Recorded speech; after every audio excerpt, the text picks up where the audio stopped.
The world is full of tours. But you don't choose a Toyota truck to follow the beaten path. You choose it to find the places in between. The detours, where each adventure pulls you toward the next. And wrong turns turn out right. So why would you ever take a tour when you could take a detour?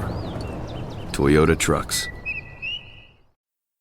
Everyone wants to be stronger, not just physically, but in every part of life. But between confusing workout advice, complicated equipment, and trying to figure out nutrition, where does anyone even start? Well, to get stronger mentally and physically, go to Anytime Fitness. You'll get a personalized training, nutrition, and recovery plan, all customized to your body, your strength level, and your goals. You'll get expert coaching to optimize your results, anytime, anywhere, in the gym and on the Anytime Fitness app. And you'll get anytime access to 5,500 gyms worldwide, all with the right equipment to level up your strength gains and your life. So get started at AnytimeFitness.com. That's AnytimeFitness.com. And a lot of people don't know this. Al Horford has actually played every season of the NBA since its inception 60 years ago.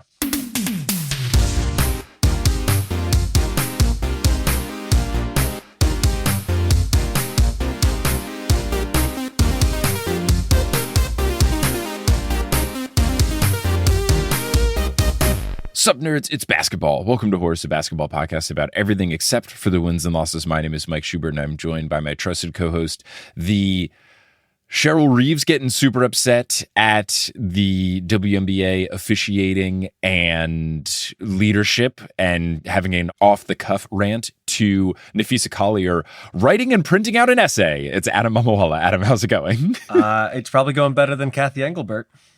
Ooh, I mean, yeah. We'll definitely talk about this in Full Court Press. I just liked the dichotomy of Cheryl, fresh off the game, off the dome, 5-minute tirade, beautifully put, knowing she's going to get suspended, let me go in, and then Napheesa Collier with a well-written, but I would say poorly delivered speech that just read of like, Huckleberry Finn is a book that I read. Yeah, it actually would have been more powerful to have been released just as a written statement than hearing her deliver it. But in fairness, not everybody is like great speaking publicly. Right. Yes, she's a hooper. She's a leader. You don't also have to be a speaker on top of that. We're not all professional talkers. Speaking of which, my new podcast. Yes. Okay, but let's get ready to talk about basketball and stuff and give Phee her flowers now that we've gotten a slight little jab out of the way, because I very much respect what she did. It took guts. So let's get ready to talk about basketball stuff in the Teal Memorial Locker Room, which is just a place that is always nice and wholesome, and the leadership there is really good. We never have to complain about the leadership. Yeah, and you know what? It is sometimes covered in champagne when the Teal Memorial Locker Room hosts the Cubs or Yankees. Early baseball reference. Baseball reference. Both of our teams have escaped the gauntlet of the wild card. Both took 3 games to do so. And I was attending game 2 of the Yankee series. You were at games 1 and 2 of the Cubs series? That is correct. At Wrigley Field. Okay. Yep. Yeah.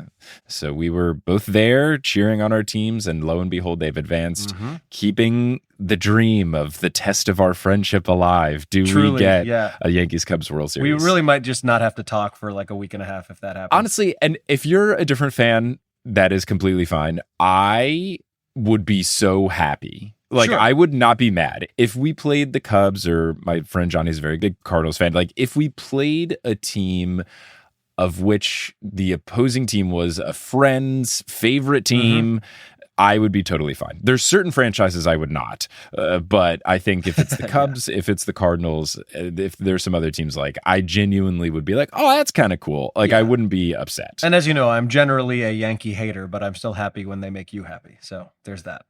I appreciate that. The Yankees are very hateable. So anytime someone can be happy in the Yankees' success, I take that as a compliment, and I think that's very kind. But enough baseball references. Let's talk about basketball stuff. You know who wants to hear about basketball stuff? I would assume our patrons. Otherwise, it would be a weird choice for them to give us money. But shout out to them, and particularly our producer level patrons. Yeah, it'd be weird if they didn't want to hear about it, but of course, shout out to all our patrons, and of course, shout out to our producer-level patrons. Polly Burridge, Salvatore Testa, Siobhan Ellsbury, Don't Go Chasing Taco Falls, Bang, Roast Beef Debris, Denver Steam Nuggets, Anna Reed, Steph Curry, and Seth Curry for 3 on the same team. Bang. So cool. They're going to have to do stuff. I feel like Steph Curry jersey sales are about to go even higher than normal because he's going to have to put ST Curry on the back of his jersey now. So he's going to be selling Saint Curry jerseys. It's also funny that Steph and Clay were referred to as the Splash Brothers, and now there are actual brothers who are Splash Brothers. There was a very funny thread on Reddit when it said that Seth Curry had signed with the Warriors. All the comments were like, what are we going to call these guys? Or what's a good nickname for 2 brothers who are really good at 3-point shooting? Yeah, we're going to have to workshop really good jokes about it. So many people are like, what if we called them the Splash Cousins? Let's continue on though. Chase Underulo, Naked Rachel, Sidney Crosby as a vampire, Chelsea's cousin, Ginger Spurs boy, Balls to the Balls, Mats Furley, and Utah Jash. You know who else might love hearing us talk about basketball? I would assume our sponsor. I would hope so. Again, it'd be strange for them to sponsor a basketball podcast if they didn't care about basketball, but that sponsor for this episode is Shaker and Spoon. If you are looking to celebrate maybe a basketball victory, maybe you love our baseball references and you want to celebrate baseball victories, any sort of celebration, if you want to add fancy cocktails to the mix and not spend a gajillion dollars, check out Shaker and Spoon. If you go to shakerandspoon.com/horse, you'll get $20 off a box. Boxes are usually $40 or $50, so it's about half off. You just got to provide the liquor. They give you everything else. They give you recipe cards with instructions. They give you all the ingredients, and sometimes those ingredients are little syrups. Other times it's fresh produce like lemons or whole nutmegs that you have to ground, like not even ground nutmeg, like whole nutmegs. And then you make fancy drinks, 3 different style drinks, 4 servings of each, all that use the same liquor. It's a fun time. I've done it for a bunch of different things, and it's cool. It's fun. It's a cool way to host things, whether that is a small watch party of the WNBA finals or a bigger party, and you're playing bartender. So that's Shaker and Spoon. And it's way cheaper than going out and getting drinks, regardless of where you live. But especially if you're in a place like New York, it is probably like a quarter of the price. So I cannot even imagine. I've not been to a cocktail bar in quite some time, but I can't imagine how bad it's gotten. It could only have gotten worse with. Well, anecdotally, I will tell you that Celia and I were in Montreal last weekend, and we went to a very cool speakeasy cocktail bar, and I believe the cocktails were around $20 Canadian, which is like 15 US. Yeah, that's not okay. Look, but that's still a lot of money. Normal. Yeah, that's expensive, but at least like digestible. But if you want more digestibles, go to shakerandspoon.com/horse. Now, unless you're listening on Patreon, where you get access to episodes without inserted ads, now it's time for inserted ads. So we'll break for those, unless you're listening on Patreon. And if you are listening on Patreon, we'll get right to it. But if not, we'll be back after a short break. You hear that? That's not just a Toyota truck. That's the sound of no crowds, no alerts, no distractions, and no telling what you'll find next. You know, like a detour. So why would you ever take a tour when you could take a detour? Toyota trucks. Wherever you go, whatever they get into, from chill time to everyday adventures, protect your dog from parasites with Credelio Quattro. For full safety information, side effects, and warnings, visit CredeliaQuattroLabel.com. Consult your vet or call 1-888-545-5973. Ask your vet for Credelio Quattro and visit QuattroDog.com. All right, Adam, what do you got? All right, I've got a couple new updates and things to promote. So the first one coming up, I've got a couple cool things for the New York area people. But on Tuesday, October 14th, I'm going to be hosting a show at Littlefield, which is a really cool venue in Brooklyn. And I think you and I have talked about this like off the podcast, but perhaps not on it. It is a show titled What Are You? that is inspired by the fact that people have just asked me that as if it's a normal thing to say to someone, because I am, and I describe myself this way, ethnically ambiguous. So I have assembled a ragtag squad of incredibly funny comedians, all of whom kind of fit that category. And we're all going to do a bunch of fun sets. So we've got Gracie Kanan, who Mike and I have worked with in other capacities. Julia Shiplett. Yeah, Modern Muckraker's own Gracie Kane. Yes. Julia Shiplett, Dylan Adler, Michael Cruz Kane, Emmy winner, I believe, Michael Cruz Kane. And he was at the basketball tournament that we were at. Yes, and a good hooper. And also rebounded with you to help out my three-point contest. And then Leclerc Andre. So it's going to be a very fun show. You can get tickets at Littlefield's website. So that is Tuesday, the 14th. Then that following weekend, I'm going to be in Florida with Dane Cook for some shows in Tampa, Orlando, and Hollywood. That is the 16th, 17th, and 18th. Still TBD if I'm going to be with him on other dates on the tour, but then I have some solo stuff coming up November 4th, which is a Tuesday, and also Election Day City. Keep that in mind. Oh, it's going to be hopefully a very joyous day. Oh, yeah. But I will be in Toronto doing a show at the Comedy Bar. Tickets are not live for that yet, but they will be soon, so keep an eye out for that. And then on December 11th, which is a Thursday, I'm going to be doing another big headlining show in New York. Are you around? Thursday, December 11th. Oh, no, it's happened again. There is a thing that is going to bring me across the country in early December. Okay. And it's one of the things I'm going to mention. I might be in California the first week of December, and then we might just go like straight from there to see family for the holidays rather than go California to New York. I know. This is a running theme. I think this is the fourth time that I've done one of these shows in the past like 5 years, and it always happens. But in any case, if you are around, this is going to be Thursday, December 11th at the West Side Comedy Club on the Upper West Side in New York. Then that Saturday, I'm going to be in Las Vegas with Dane Cook. That is on the 13th of December. And I think that is mostly it for the rest of the year. I've got some stuff in Colorado in January, but let's leave it there for now. So what do you have, including this West Coast thing you alluded to? Yeah, so currently I just have penciled in things. So this is more of just like for people to take note of. So penciled in for December 2nd in Los Angeles, then also penciled in for January 17th in Melbourne, Australia.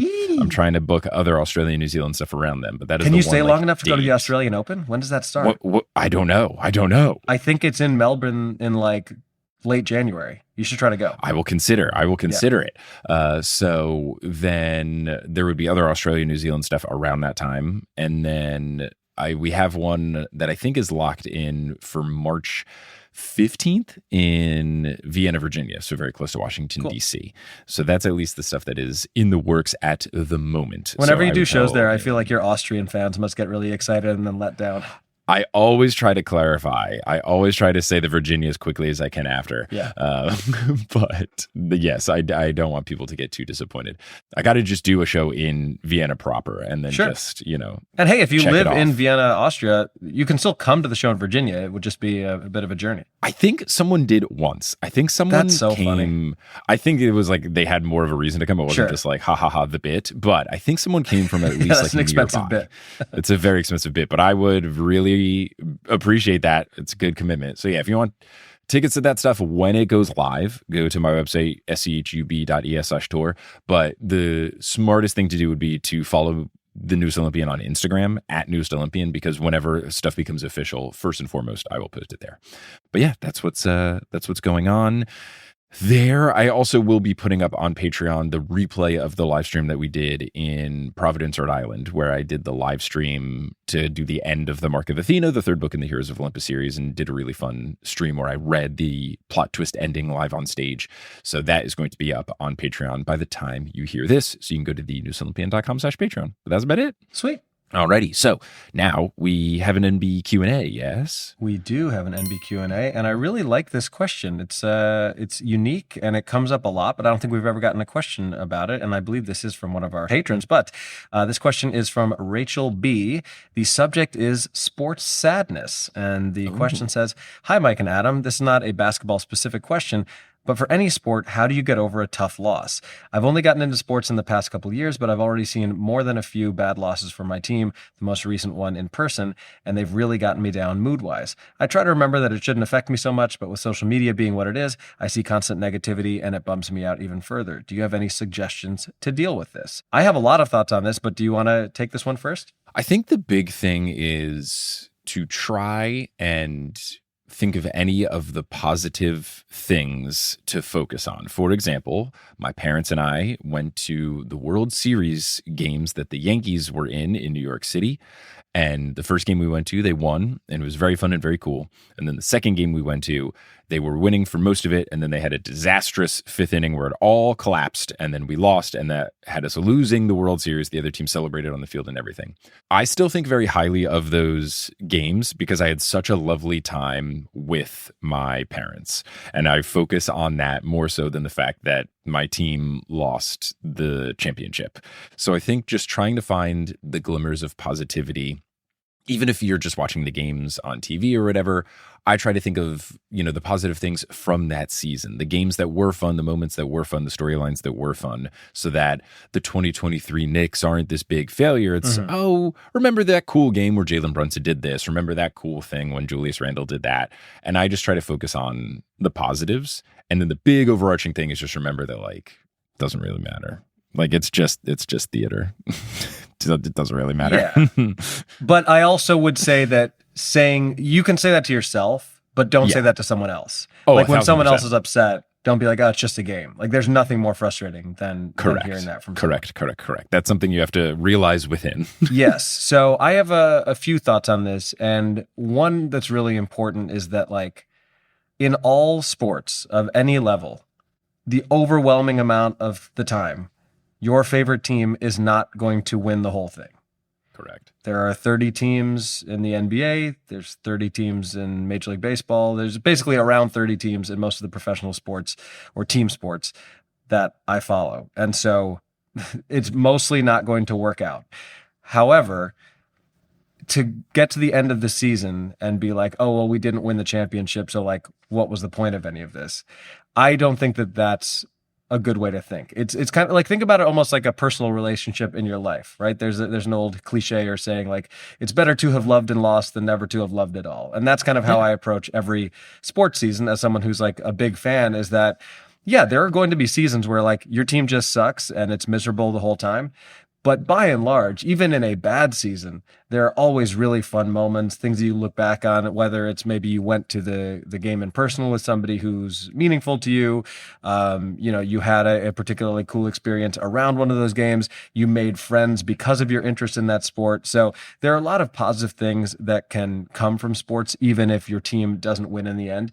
Now, I will caveat this with saying that, as a lifelong Cubs fan that anyone who's listened to this podcast ever is well aware of, there are losses that I witnessed as a fan that took me years to get over. It's not like I was thinking about it every day, but what I have learned and what I always tell long-suffering sports fans whose teams have maybe never won in their lifetime is, as much as it sucks in the moment, I promise you that when your team finally does win it all, and hopefully that happens, all of that pain and all of those losses will make that moment that much sweeter. Because as much as 2003 was miserable, there's a famous play where a fan touches the ball and the Cubs collapse, and it was this whole awful thing. And then they had a bunch of, subsequent other failures leading up to 2016.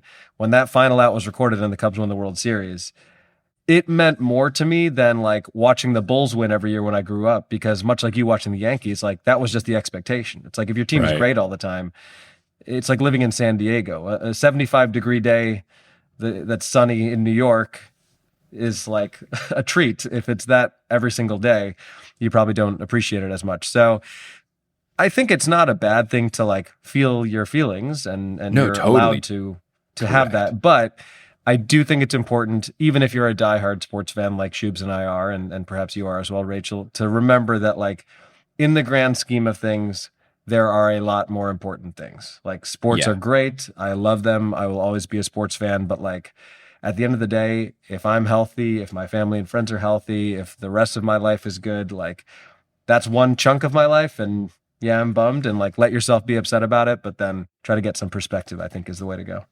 Yeah, I think definitely don't shy away from your emotions because it is real. But I think at the same time, you can't invest too much of your emotions into something over which you have no agency. Like you have no control over whether or not the Knicks win. As much as I like to think by wearing a particular combination of socks, shirt, shoes, underwear, shorts, accessories, and hats superstitiously makes them win a game. Like, no, you don't have any control. So you can't get too invested in it.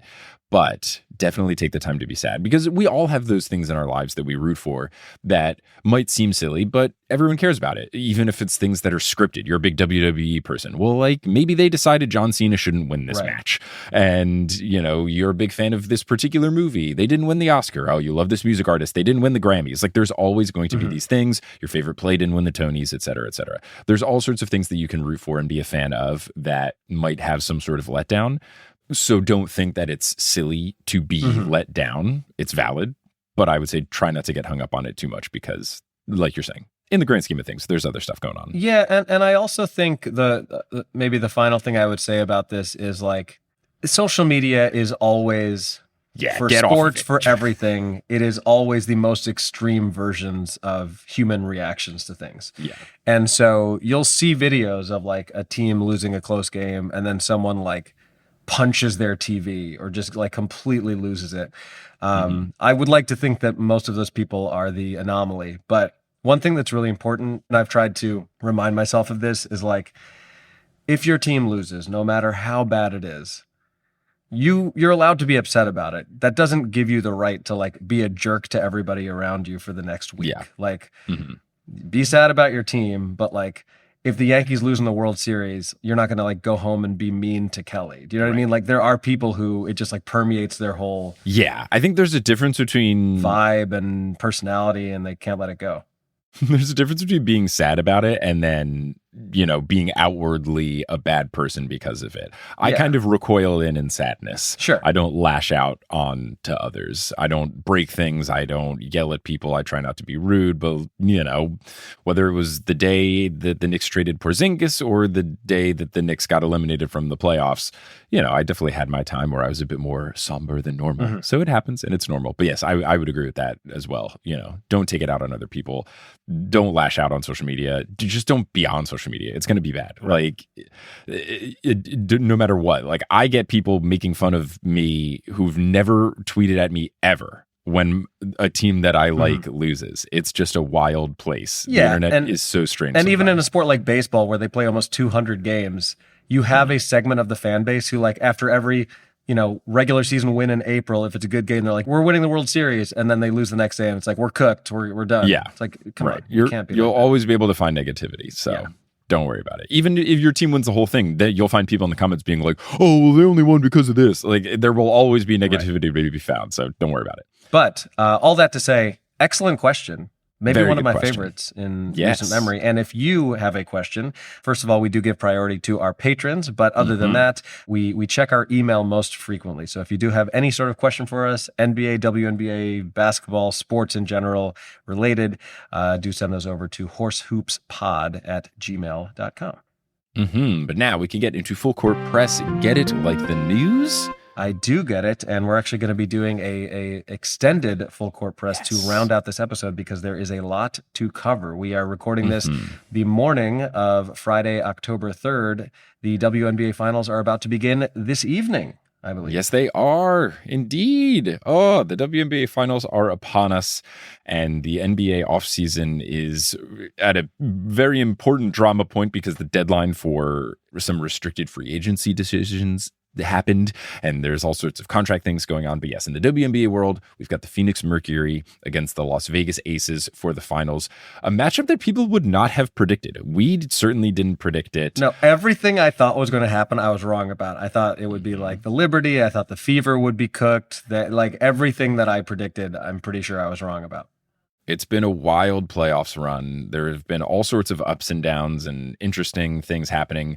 But the Mercury and the Aces, I think, are two sort of redemption stories, both with disappointing seasons last season, both trying to rebuild, the Aces not necessarily doing a ton roster-wise aside from the Jewel Lloyd trade with my beloved Seattle Storm, the Mercury doing a huge, basically, everyone get out of here, everyone get in here. We've got a bunch of people who used to be on the Connecticut Sun now on our team trade. And it has worked for the Mercury. It has worked for the Aces, who have been on a historic tear to end the season, just winning and winning and winning. And now we've got a matchup between two very hungry teams, two teams that have lots of success from a franchise perspective. But I think in this particular season, we're certainly not the favorites. But I mean, who thought that the Fever, after losing some of their best players and then another top player during the series, would take the Aces to the brink of defeat? I mean, the decisive game 5 went to overtime before the Aces were able to close them out. But like, the Fever were on the cusp of getting to the finals with a team that everybody assumed was done for after they lost Clark and Cunningham. And then who went down in the series? I'm forgetting now.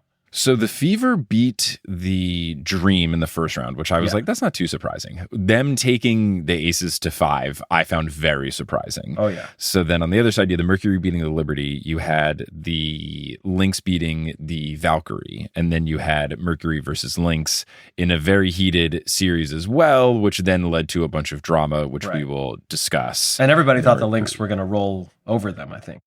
Yes, I think that the injury to Napheesa Collier obviously changed that. But you had the Mercury ending up winning the series 3-1. I think that last game with Napheesa out was an absolute, unsurprise. So yeah, from a drama perspective, what we've got here is in the penultimate game between the Mercury and the Lynx in game 3.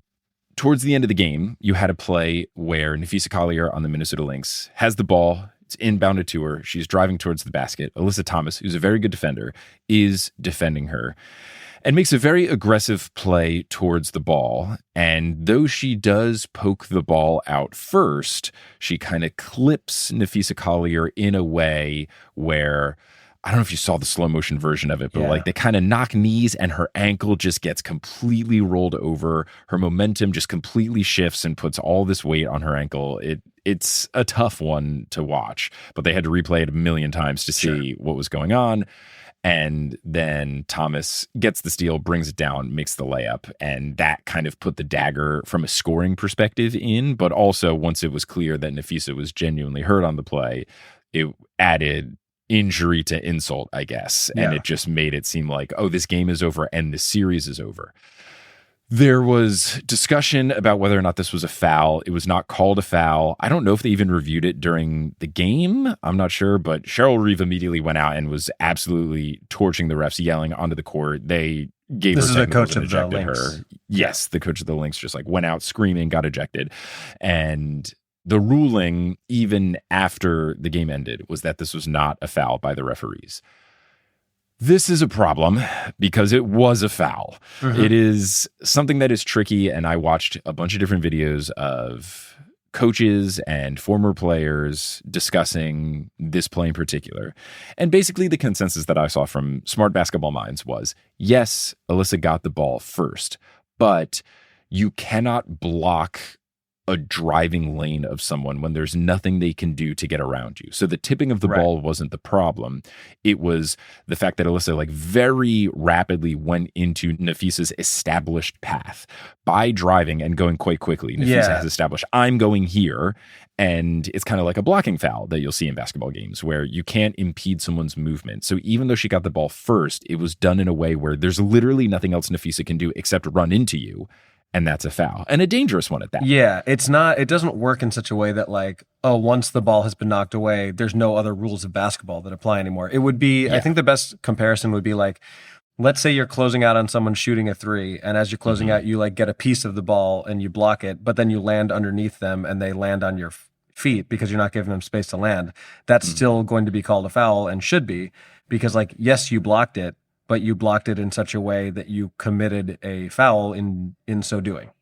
Yes. Rachel Demita, who played basketball, at least at the collegiate level, had a video where she was making that point. And I thought that was a really good point because, yeah, you can't just block the ball and be like, and now I will kick you in the face on the way down. Right. Like, you can't do that. So that was frustrating. You even had the NBA refs tweeting that it wasn't a foul, which I guess is a union solidarity thing. But this highlighted a problem that has been going on in the WNBA for a couple of years. The overall problem is that the officiating is quite bad. I don't know if you have noticed this in the games that you've watched, but it is very inconsistent. There are times where, and I think this was very apparent in the Lynx Liberty finals last year, there will be games where everything is called a foul. There will be games where nothing is called a foul. Mm-hmm.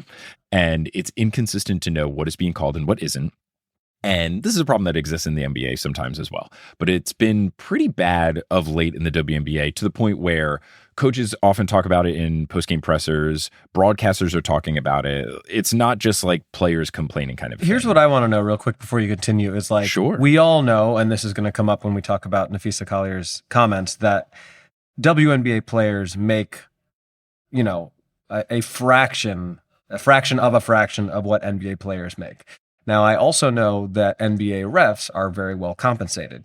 I would be curious to know what the average pay is for WNBA refs, even compared to like the NCAA, like college refereeing, because if my assumption is correct that they're getting paid much less than someone would be to be an NBA ref or a ref elsewhere, then you're not going to get the best people reffing those games. So this may be a Googleable thing that I could look up right now, but that's just kind of my speculation. I quick Googled it, and it seems like it's a lot less. So it seems like, just from a quick Googling, that it seems like you get about $1,500 per game if you're a rookie ref. And then if you have 20 years of experience, you get $2,500 per game. In the WNBA or NBA? In the WNBA. So basically at 0 so years basically, of if you were there experience- since the beginning of the league, Yeah, I mean, 20 years it started is in 1997. Yeah. I guess that's just the max. So basically, there was a Twitter account called Sports and Stuff that posted like part of the CBA that lists it. So basically, they have that range. So between $1,500 and $2,500. Basically, for an NBA ref, it depends again on the level of experience, but they can make up to $7,000 a game if you have made a lot more. And more if they're doing bets on the side, like Tim Donaghy. So it definitely seems like it's a situation where the refs in the NBA are earning more, but maybe not like comically more. Yeah. It does seem to just be experience based in the WNBA. But, all to say, this has been a very hotly contested subject of debate over the past few years, and I think it's ramping up because the popularity of the league has grown so much that like there's more eyes on it, and therefore there's more scrutiny, and therefore there's more people being like, what the hell's up with this? Right. So Napheesa then in her statement, so basically what we had is immediately after the game, you have Cheryl Reeve, the coach of the Lynx, just saying this is awful, and not just saying that the refs are bad, but saying like we need new leadership of the WNBA, that's a huge step to take, to not just say the refs are bad, which is a normal coach thing to say, to then go on and say the commissioner sucks is wild. Yeah, and one thing that's really important to mention, and at the very least we will share a link to the full audio, and I suggest you listen to it. It's like 4 minutes, and it'll help give you context. But she goes out of her way to say like, it was not my intention to do this publicly. I have tried to have these conversations in private, and I've tried to make them constructive in private. I have gotten nowhere, and for that reason, I feel I have no other choice but to speak out publicly. So, like, this is not a situation where she could have gone to the commissioner or the powers that be and tried to resolve this internally, and instead just wanted to, like, make a whole to-do. It sounds like she has really tried and is just getting nothing. Are you saying this about Napheesa or Cheryl? No, about Napheesa. Yeah, because I was going to say, I must have missed Cheryl also making this point, because Napheesa no, made I'm that sorry point. Yeah, no, you're good. You're good. I only saw like a clip of Cheryl's post-game presser. I didn't see the entire thing. I don't know how long it lasted. I saw like the main bit where she was like, this is bad. But both of them kind of called on it being like a league-wide problem, not just an officiating problem. And after Cheryl did this, immediately after the game, you had Napheesa, the would have been MVP of the league if she didn't get injured and if A'ja Wilson didn't go nuclear on the entire league. And the best player in the Lynx, the leader of the Lynx, she, at the media availability before the fourth game in the series, had a prepared statement on a piece of paper. We joked at the beginning, but it was a very well-written statement where she talked about her frustrations with that particular call, that particular game, and then overall the approach to players in the league. So it started with the officiating stuff, and she made a good point that the referees just need to control the flow of the game. This is something that you'll hear talked about in both leagues, where a big thing that the refs are trying to do with the physicality levels of deciding what is and isn't a foul is to prevent dangerous play like we saw, or fights from breaking out. That's usually an NBA concern, but dangerous play is a concern in both of the leagues. You want to make sure that it is established what is too aggressive and what is not aggressive enough so that people can understand, all right, they're allowing us to do this, they're not allowing us to do that. So she was first commenting on that. And I think it was really valid. I think that's the biggest thing that people have issues with, because it can vary game to game. You'll have something that is called a foul in the first quarter, not be called a foul in the fourth quarter. And it's like, what's going on? Is it really different just because it's the fourth quarter? Like, this is the same game, no? Yes. So Obviously it's a running joke that we shoehorn in baseball references, but it's always consistency, right? Like the biggest time you'll see someone get ejected, it's not even about like, was it actually a ball or strike? It's like, if you've been calling low pitches strikes all day, and now in the ninth inning, there's the exact same low pitch, and now you're calling it a ball. Even if you're wrong, at least be consistent with your wrongness. Like if you're going to call fouls aggressively, call it that way the whole game. If you're going to, and also game to game, it needs to be consistent, because you can't just be going out on the floor being like, well, I guess let's look up the scouting report of this ref and see if he or she calls a lot of fouls or not a lot of fouls, and then we can game plan accordingly based on the refs. Like that's a wild way to have to play. But it's a thing that I think you have to do these days, which is nuts. So beyond that, then Napheesa brings up the points that we were alluding to, that she has had frustrations with the leadership of the WNBA. And Cathy Engelbert, the commissioner, is no stranger to criticism, most notably last WNBA finals, where she wore a New York City skyline dress to the final game of the series, which I believe she claimed was, the game was hosted in New York City, so I was wearing a New York City dress. Yeah, did you wear a Mall of America dress to the Lynx game? Yeah, did you wear a Target dress? Just a big bullseye dress. If she had been, and again, it's like that might be what she's wearing right now. Like the consistency thing. If you're wearing home team dresses every single game, sure. But if game 5 shows up and you're wearing a New York dress, and then there's some really questionable calls and the New York Liberty win, that's tough. That's a tough look. So she's been criticized before.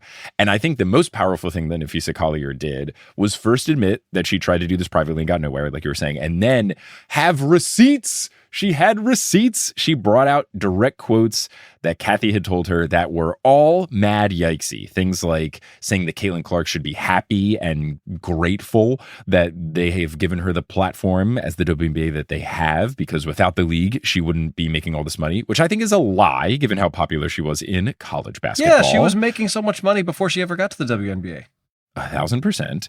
And then also just other frustrations voiced by Napheesa with the pay of the players, the officiating, how the league is treated, all that kind of stuff. And then finally, she also brought into the fact that her husband runs Unrivaled, which is this league, the 3-on-3 league that started last year, that was kind of going on during the offseason of the WNBA. And I know Napheesa Collier's husband runs it. She's a higher up in it. I don't know exactly what her position is, but she was bringing in points that, we have seen how a league can be run, and we've now seen the other side of it. She had a great line where she said something like, unfortunately for them, I know how to do it right. She has seen how to do it. And then she just brought up other things, just like the little things, where when she got injured, she did not receive any sort of message from the head of the league, whereas other sports leagues, the commissioner might reach out to a star player who is injured, or in Unrivaled, they did that. If anyone gets injured, they're reaching out to players, making sure everything's okay, just showing that kind of personal element. This is unsurprising given how long and drawn out the players versus league CBA negotiations have gone out. There's lots of predictions that there will be a work stoppage before the next season because they can't agree on a CBA. And I think this speech in particular really kind of brings to light, at the All-Star game, you're wondering, okay, is this just about money? money, what's going on here. And now this, it's like, oh, it's really bad. Like this is why they are at such an impasse, and they're able to know so early that there's probably going to be a work stoppage. It's like bad. But I also think, like, you know, I would say in any sort of CBA situation, I'm almost always on the side of the players. Like, it's very rare for me to ever be like, oh, those billionaire owners have a good point. But I do think that for a league that is doing so well and growing so quickly, a work stoppage is really not a good thing.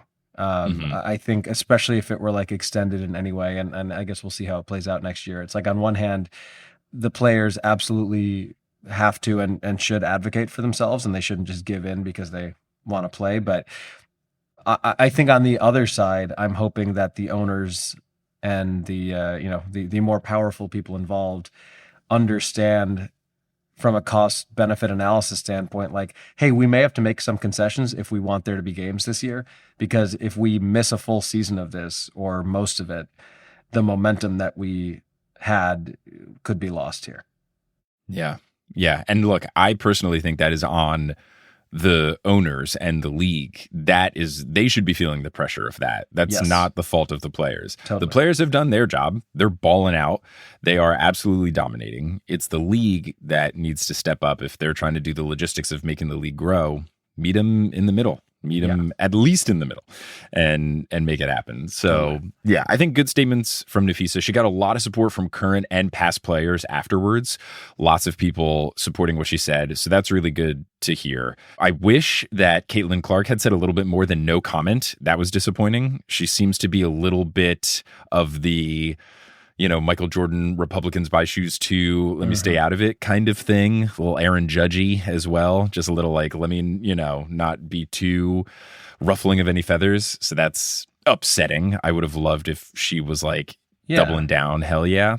But I'm glad. Well, and she has the power as, I would say, arguably the most famous player in the maybe not. Let me rephrase that. Inarguably rising star, the most famous person in the WNBA right now in terms of like people who don't know anything about women's basketball knowing one name of someone who's in the league. And like, listen, I get it if you're Caitlin Clark and you're like, I'm not going to tweet something about Charlie Kirk, but like, we're talking about your own league here. Yeah. And you backing someone like Napheesa Collier, especially when she was essentially sticking up for you. Yep. Saying like, hey, Kathy said this about Caitlin Clark in a way that was unfair. It's certainly disappointing that Clark's statement was, I got nothing to say. Yeah. So the good thing is that a lot of other players, past and present, stood up for her, which is good. We'll see what happens with the changes. We'll see if the officiating changes, because Napheesa even mentioned things like, the league wants this to be a physical league. That's like a memo we've heard from the league. But at the end of the day, we still need to be protected. Hopefully she recovers well from the injury. Hopefully nothing bad happens in the finals. And hopefully the offseason goes in a way where they can find a new deal and we don't get that work stoppage, because we would love more basketball, but players got to be treated right. And I'm really, really impressed with Napheesa for stepping up. That takes so much guts. That is tough to do. Really tough to do. So shout out to her. Yeah. Two quick WNBA things before we move on to any NBA stuff. First of all, reactions to the Liberty firing head coach Sandy Brondello. Incredibly stupid, right? Very stupid. Is this like, we have to win a championship every year or you're fired? I mean, they won the championship last year. They lost to a good team this year. Like, what do you want from the woman? The reporting was that if they didn't win the championship last year, that they would have fired her. Makes me think that that's the thing. It makes me think ownership didn't like her or something, because that's wild. Won the championship last year. There was a clip that was floating around a lot that after they got eliminated, a reporter says like, hey, what do you think about the speculation that like you might lose your job? And you literally hear Stewie on mic go, what the fuck? So I think that speaks pretty highly to the fact that they wanted her to stick around. And wouldn't you want the coach that your players want? Yeah, I don't know. It's happening a lot recently. This happened with the Sky firing Weatherspoon. Like you're getting a lot of firings of coaches that are beloved by the players. And I don't know if it's just ownership groups thinking that they know better or if there's behind the scenes rumblings, but it's very strange. I think this firing is very silly. I think she's a very talented coach. clearly has a proven track record of success. The Liberty had a weird year. They had injuries, they had trades, they had people coming in during the season like Emma Miesemann. There's just a lot of stuff going on. And look, the Mercury were really good. Like, they just put together a really good roster. They knocked off. The fact that the Mercury are now in the finals makes that firing look even worse. It's like, hey, you lost to the team that very well might win the championship. It's not like you went out and lost by 40 points every game. I know there was one game where they got kind of rolled over, but the timing of the firing makes no sense because you don't need to do it immediately. You don't need to do it in that immediate time because you're exactly right. Why not watch how the Mercury continue to play and go, oh, is it us or them? They knocked down the Lynx. They took out the two teams that we thought would be in the finals against each other. They're but clearly I tell you a what, good team. And someone else made this point as well. I forget who said it, but like these expansion teams must be salivating at the idea of having a coach of her caliber. Oh my God, perhaps yes. like immediately jump in and helm a new team. Yeah. She'll get hired within weeks easily. of If she wants to coach in the W next year, she will 100%. Totally. I think it's a very silly move. It's just such a weird move to do after losing a best of 3 series. Yeah. Like, anything can happen in a best of 3 series. That is so silly. So I don't know. And the games were close. It's not like the Liberty getting knocked out. There was one game, I think they did get blown out. They got blown out pretty bad in game 2, I believe. But games 1 and game 3 were very close. Well, game two was a blowout. But the first two, the first game, they won by 7, then they lost by 26, and then they lost by 6. So like, I don't know. When I saw that, I thought it was very silly, and I felt good about it because Jordan Liggins Robinson, our WNBA correspondent, posted something from her podcast with Cheryl Swoops, and they were both like, "What?" So I was like, "Yay, validated!" That was a shocking one. My other WNBA thing is, give me your finals prediction. Who you got? Ooh, tricky. It's going to be an interesting one, but I think the Aces have it. I think they've got it. I just think if you go to the old adage of what team has the best player, the Aces have Asia Wilson and the Mercury do not. The Mercury have a very good team, but the Asias have Asia, and I just think she will not be denied. I think I'm going Mercury in 6. How about that? Ooh, I would go Aces in 7. I think it will be a very close series, but I just think that they have clearly put it together. They've got the roster. They have just been electric to end the year, and they've done well in the playoffs. I think they're going to do well. Well, I don't know that we're going to be doing a recap after every game, but we will, I think, try to pop on at some point on the Patreon to do some maybe a recap of the first couple games. I'm not sure how many I'll be able to watch live. I'll have to take a look at the schedule, but it should be interesting. Should be a fun one. Alrighty, shall we get into NBA Town to conclude? Yeah, let's do it. Alrighty, so there's definitely a bunch of drama going on in the NBA. You've got contract stuff going on, whether that be restricted free agency or contract extensions and such, all sorts of offseason things. The biggest drama that got quote-unquote resolved is that the Warriors have finally gotten the deal done with Jonathan Kuminga. He was in restricted free agency, which is a thing where someone's on the rookie contract, they don't get it extended during the 4 years, so that 4th year ends, and then they are in restricted free agency, which means that they can sign a contract with another team, but then the host team, their original team, can basically say, yeah, we'll pay you that, and then they match it.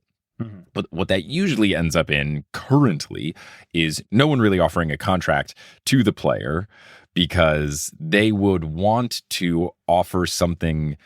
Like, you're only going to do that if you want to overpay a guy because you want to pay him an amount that is so much that the original team goes, oh God, no way. Yeah. And then if you give that contract, then you're kind of stuck with that contract. So you have to like really be confident that someone can play up to that ability and also believe that their other original team is not confident. So usually what happens is players either will sign a short contract or they will sign the qualifying offer, which differs depending on where they were drafted and stuff, but it's basically like a low dollar amount compared to what they should be getting.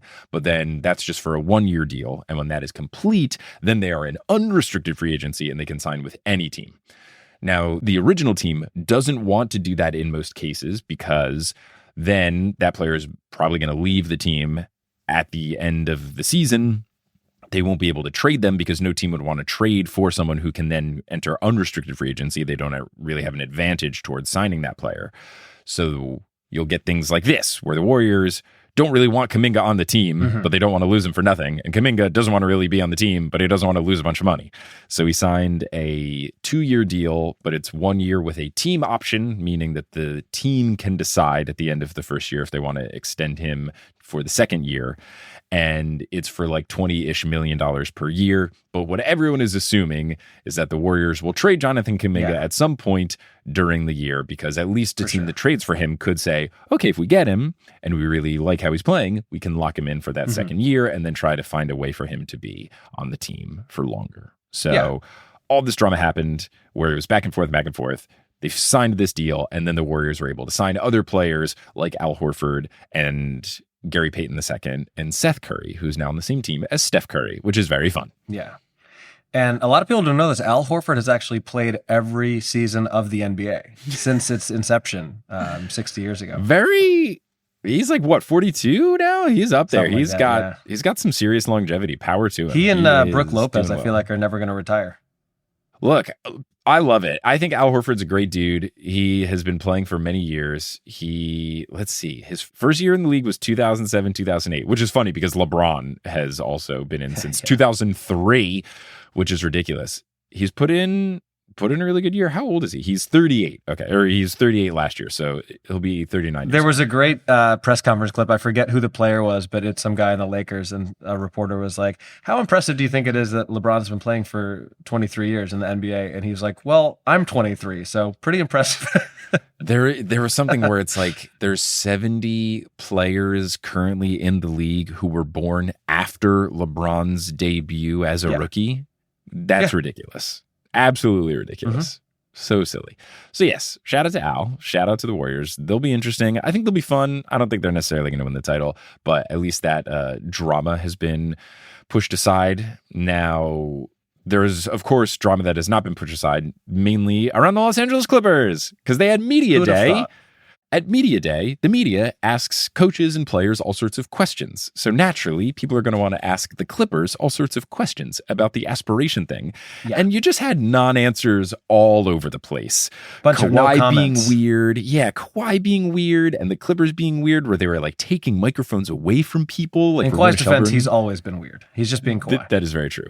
Yeah, Kawhi has always been kind of strange. His answers weren't great. He's like it's like treating this thing like it didn't happen. He's like, oh, I'm not dealing with the speculation or the scandal. It's like, dude, it legitimately, literally happened. Like the federal agencies are involved. This is not a hearsay situation. This is a real deal thing that has taken place. You have to talk about this. So the Clippers are being super weird about it. Kawhi's being super weird about it. The media's trying to answer it. The team's not letting them ask more questions. Pablo Torre is continuing to post more and more podcasts. Mark Cuban is doubling down and down and down and down. It just continues. It's more of the same, where I think just like incrementally the Clippers look worse and we'll just have to see whatever comes of it. Yeah, it's going to be interesting. As we said the last episode, I don't think there's going to be a resolution to this for a while, but it's going to be looming over the whole season. There's no question about it. Right. The NBA, I think, has already released some sort of statement that like there will be no decision until after the All-Star game, which is in Los Angeles at the Intuit Dome where the Clippers play this season, in case we haven't talked about that. Hilarious. So, yeah, I don't think we're going to get I don't think we're going to get something until towards the end of the year. But there have been rumblings that people are worried that the league is not wanting to come down too hard on the Clippers. They are not wanting this big thing. And look, aside from kicking out Donald Sterling, there have been other times that the Clippers have been investigated. Like they have investigated for cap circumvention in regards to Kawhi Leonard before. Yeah. And they got just little slaps on the wrist. And now it's like, maybe they shouldn't have just been slapped on the wrist. Look at where we're at. So I don't know. I also am worried that this is going to happen. Like Adam Silver has been very standoffish about the whole thing. Yeah. So I don't know. What are your feelings? I mean, what I was thinking about honestly was that it's early October. I can't believe I'm saying this. Our next episode is going to be WNBA Finals recap NBA drama draft. It's already that my time gosh. of year. And whoever gets that number one pick, this is going to be the easiest number one pick maybe in the history my of the drama God. draft. That's going to win the whole draft. Our entire The most crucial winning and rock, losing paper, scissors. is going to rest on a rock, paper, scissors shoot. Because if anyone my who doesn't God, pick the that's Clippers so first funny. overall is living in a different universe. You're right. This is also a good time to note that we're doing something special with the drama draft this year. We're going to try and do a live stream of our recording. So we'll use a streaming service that does like video calls, but also people can watch it. So we're thinking of live streaming that recording. And then as long as everything goes smoothly with that, that could be like how we do horse episodes going forward. That way we would have a situation where people could hear us talk about stuff in the moment so that we don't have to deal with the horse recording curse. I think it would probably be something where like patrons can watch the live streamed episode and then we would take a couple of days to edit the thing. So for example, for context, like we're recording this on Friday, October 3rd. This episode comes out the following Tuesday. It would be something where if you were a patron, you could watch the stream thing on Friday, get it right away, and then it would be publicly released on Tuesday. So we're kind of test driving that for the drama draft. And as long as that goes well, that could be the new era of horse. Well, we're just setting ourselves up for the horse live stream curse, which is we stop streaming and then immediately some bombshell breaks. We're doing our best. We're doing our best. But yeah, you're right. That is going to be, I'm going to like look up rock, paper, scissors theory online and really try. Try to read my eyes. I'm going to turn my camera off during rock, paper, scissors and just tell you what I picked once I hear yours. Yeah, maybe we should see if there's like an online service where you can like submit it and then it like makes it completely legit so that there's no like Skype lag, no cheating frozen or fist. anything. Yeah. Oh no, I for sure. This is a paper. I just put my fingers in it. Yeah. So that's going on. That's a very good point. Other stuff. There was did you see the really cute thing where the Warriors rookies were too shy to take a picture with Steph Curry? No, that's hilarious. There were two rookies that were like waiting and lingering around while Steph was taking photos during media day. And then someone asked, I think Steph asked, like, what are those guys there for? And one of the photographers was like, they want to take a picture with you, but they're too shy to ask. And they were like, come on, man. Like, which is funny. Like if you're a rookie, especially on the Warriors, because they usually don't have very high draft picks, you're not like a highly esteemed rookie. Mm-hmm. Yeah, you're on the team with Steph Curry. Like, that's Steph Curry. That's nuts. Yeah. Like, yeah, you know, I'm sure it would be the same thing if you, like, when you open for Jon Stewart, you know, like, that's a very cool opportunity and you've earned your spot to be there. But at the same time, like, that's Jon Stewart. You know what's funny about that? I thought about that because I very much wanted a photo, but I didn't want to, you know, sometimes you're supposed to act like you've been there and you'd be a professional. And so the guy who was running the festival, as we went to go, like, get introduced to Jon Stewart, I was like, can you do me a favor and can you be the person to just casually be like, oh, hey, I should get a photo of you guys, and then that way I'm not the one asking for it. He's like, oh yeah, sure. But I think that was a good move to then have it be like him asking and not me, you know, requesting it, which I'm sure would have been fine anyway. But oh, totally. But it is nice to have that third person where you can have like some plausible deniability, especially in a situation like that where you could have someone be like, oh, you guys want a photo, you know, opener and headliner before the set, like something that it seems like that. Yeah. Right. That's why I always appreciate in the times I've had like celebrity meetup things, whether it's at like a convention or whatever, if I have Kelly or someone there, it's nice to have like the third person that can facilitate through some of the awkwardness. Yeah. So yeah. Other things, you've got a lot of teams bringing back retro jerseys, which is fun. You even have some teams doing, now that we've had enough years of the City Edition jerseys, where they're doing something called like City Edition Classic jerseys, where basically I think the Heat are going to have the Vice jerseys come back. The Timberwolves might be having the Purple Rain Prince jerseys coming back, but like some teams that have had like the classic, like this was a really good City Edition jersey that we haven't seen in a while, those are coming back, which is cool. And then the Sixers announced that they are finally bringing back the 2001 Allen Iverson era black 76ers jerseys. And in the announcement for it, they had a little photo shoot. And what was funny is in one of the photos, they had Jared McCain sitting in front of a bench press bench, but it was more of an old school one. And I think this was just set dressing, but it had just like 5-pound weights on the bench press. And I was like, dude, are you only benching like 10 pounds plus the bar? So people were roasting in the comments for it. Then Jared McCain posted a video of him struggling to lift 8-pound dumbbells, which was really funny. And he's great. And then the day after that, it was reported that he got injured, and people are like, did he get hurt? And it was something like wrist or arm. It was something where it was like, did this dude get injured bench pressing a lot because people made fun of him on the internet? He got injured pretending to be injured. Or that, yeah. The team had to put out a statement. He was like, he got, hit hard on a screen in a scrimmage game. And that's how he hurt his wrist. They had to really clarify what happened. Funny. So funny stuff happening in Media Day as well, in addition to the drama stuff. Yeah. So there's things going on. We'll see what's up. There's other, contract things and stuff like that. And we're getting all the fun preseason things where Zach Lowe's making a million podcasts and trying to predict stuff. There's things like, is Russell Westbrook going to end up on a team? There's sad things like Fred VanVleet getting injured for the Rockets. Like he tore his ACL. So that really puts a damper in the Rockets championship contention window. They really seem primed to win this year, so that's kind of stinky. You never want to see that happen. There have been like a couple of other injuries. Scoot Henderson had a hamstring injury, and this was a big prove-it year for him on the Blazers. So unfortunate. Some stuff is happening in the injury world, and we'll just kind of have to see preseason-wise. But it's ramping up. It's getting there. Almost happening. Summer league is behind us. Preseason is upon us. Yeah. And then the season is upon us. October is always a real fun month for basketball because you get the WNBA playoffs and finals and the NBA season ramping up. People have to pick their fantasy teams and stuff. It's funny because I'm so much in baseball mode since the Cubs are still in it, which they have not been in a long time, that I'm not even thinking about the NBA right now, but it's gonna be here soon. October is real fun. If you like sports, October is fun. But yes, this has been there's too much going on to do anything else other than Full Court Press episode of Horse. We appreciate you listening. We'll catch you next time.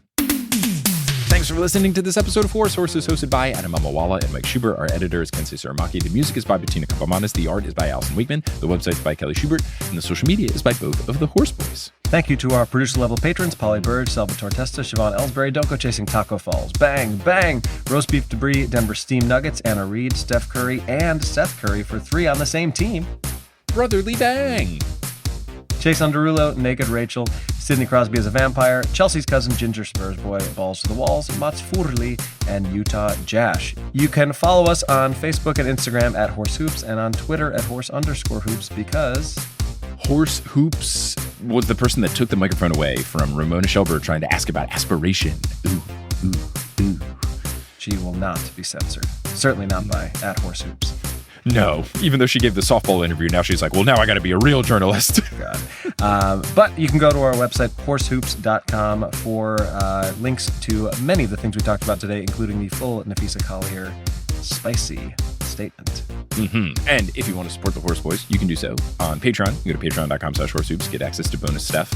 And then you can also go to horsehoops.com/merch and get Subnerds It's Basketball shirts or Subnerds It's Basketball digital items, or the theme song is the ringtone, other things like that. But we're going to put our hands in the middle and say something on the count of 3. What are we going to do? I mean, it's the most obvious one ever. Cubs-Yankees World Series. Let's just put that into the universe. Yeah. Well, and also our softball team is in the playoffs as well. All right. Do we want to just root for general playoff success? Guess we could just say generic playoff success. Generic playoff success on 3. I think that's pretty good. Okay, I like it. Generic playoff success on 3. 1, 2, 3. Generic playoff success. Wins for all of the teams. Wins for all of them. I'm sad to say that this coming Monday will probably be my last game. Oh, you won't be able to if we make it to the finals? I will not be around for our potential championship, but maybe it'll rain. Who knows? We got to get there first, so let's get those 2 games on Monday. I believe in us. Let's go, Bogs.